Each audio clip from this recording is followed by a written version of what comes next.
ఏవండి, ఏంటే? సంక్రాంతి పండుగ వస్తుంది కదండి, కూతుర్ని అల్లుడిని పిలుద్దామండి.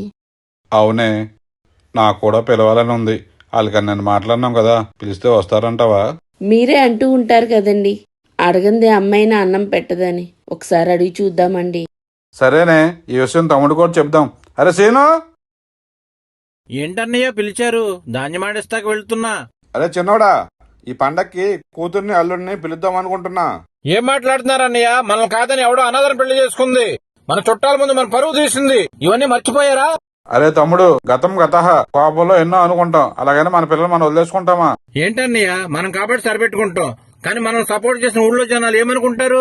ఎవరో ఏదో అనుకుంటారని మన రక్త సంబంధాన్ని మనం వదిలేసుకుంటామయ్యా? మనమంతా ఇంతమంది ఉండి కూడా తనెక్కడో అనాథగా బతుకుతుందయ్యా. సరే వదనమ్మా, పిలుద్దాం. ఇంకెందుకే బాధపడుతున్నావు? కూతుర్ని అల్లుడిని పిలు, పండగ ధూమ్ ధామ్ గా చేద్దాం.